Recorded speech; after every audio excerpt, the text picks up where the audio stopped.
सोने की बारिश। एक बार की बात है, एक गांव में भोलू नाम का एक किसान अपनी माँ के साथ रहता था। वे खेत में हल चलाकर फसल उगाता, जिससे अपना और अपनी माँ का गुजारा बड़ी मुश्किल से कर पाता था। वे स्वभाव से बहुत सीधा और मेहनती था। एक दिन भोलू अपने खेत की तरफ जा रहा था, तभी उसका पड़ोसी मंगेश आ गया। वह बहुत चालाक और कमजोर किस्म का व्यक्ति था। मंगेश भोलू से बोला, उसको बाजार किसी काम से जाना है, इसलिए आज वे उसका खेत जोत दे। भोलू सीधा था, वे उसकी बात मान गया और मंगेश के खेत में काम करने पहुंच गया। मंगेश भोलू को बेवकूफ बनाकर खुद अपने घर जाकर सो गया, जबकि भोलू ने सारा दिन उसका खेत जोता। शाम को मंगेश उठकर आ गया और भोलू को जाकर धन्यवाद देने लगा। लेकिन भोलू बोला, यदि जरूरत पड़ने पर पड़ोसी काम नहीं आएगा तो कौन आएगा। इस बार बारिश नहीं हुई है, जिससे फसल खराब हो चली थी, जिससे भोलू और ज्यादा गरीबी की हालत में आ गया। उसके पास खाने के लिए पर्याप्त अनाज भी नहीं था, जिससे उसने अपनी माँ से पूछा, क्या मैं कभी इतना धन कमा पाऊंगा जिससे हमारा गुजारा सही से हो सके।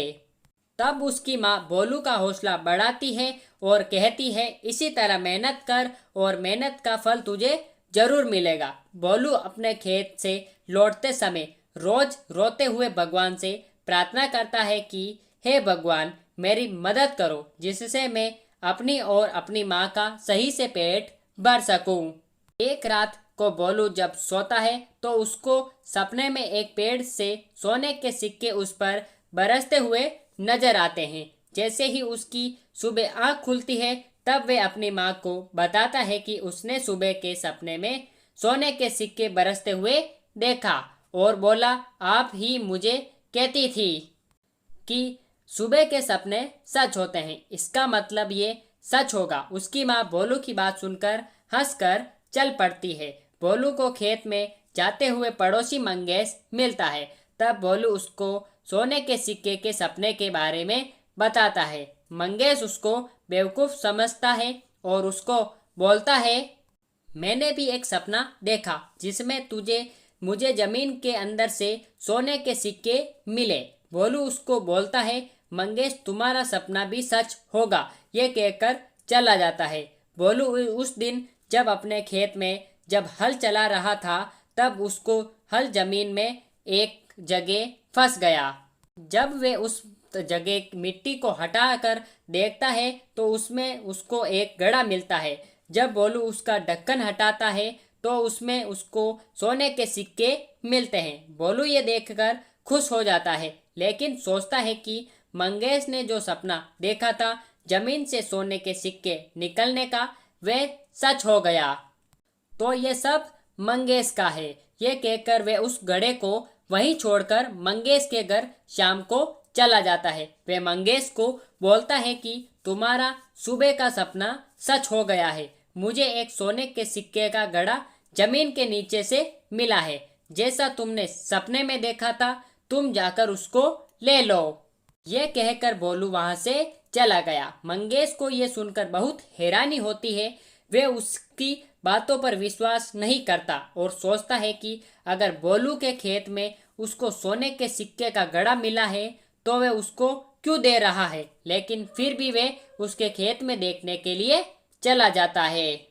भोलू उस घड़े का ढक्कन सही से बंद करना भूल गया, जिससे खेत में मौजूद बहुत सारी जहरीली चींटियां और कीड़े उसके अंदर ऊपर से भर जाते हैं। जैसे ही मंगेश उस घड़े का ढक्कन हटाकर देखता है तो उसको उसमें कीड़े और चींटियां भरे हुए नजर आते हैं।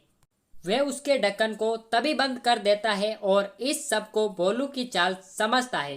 वह भोलू को सबक सिखाने के लिए रात को भोलू के घर जाता है और उनके घर पर कीड़े डालने के लिए उनकी घर पर चढ़ जाता है। वे उनकी छत की कुछ ईंटें निकालकर घड़े का ढक्कन हटाकर सारा घड़ा उनकी छत से खाली कर देता है। घड़ा खाली करने पर भोलू और उसकी माँ को सोने के सिक्के ऊपर से बरसते हुए नजर आते हैं। भोलू और उसकी माँ ये देखकर बहुत खुश होते हैं और भोलू बोलता है, माँ मेरा सपना भी सच हो गया। ये मंगेश को पता चलता है कि घड़े के ऊपर से कुछ कीड़ों के बाद नीचे सोने के सिक्के थे, तो वे अपने आप को बहुत कोसता है कि क्यों उसने घड़े को सही से नहीं देखा। इसके बाद भोलू और उसकी माँ अमीर हो जाते हैं और खुशी खुशी अपना जीवन व्यतीत करते हैं। तो मेरे प्यारे भाइयों और बहनों, आपको आज की हमारी कहानी आपको कैसी लगी आप हमें नीचे कमेंट बॉक्स में बता सकते हैं। साथ ही साथ ऐसी ही धमाकेदार एंड मज़ेदार मोरल स्टोरीज के लिए आप हमारे चैनल को सब्सक्राइब करके बेल आइकन जरूर प्रेस करें, ताकि हमारी ऐसी वीडियोस की सब नोटिफिकेशन सबसे पहले आप तक पहुंच सके जैसे हम उस वीडियो को अपलोड करें। फिर मिलेंगे ऐसी धमाकेदार स्टोरी के साथ, तब तक के लिए गुड बाय। जय हिंद, जय भारत। Thanks for watching.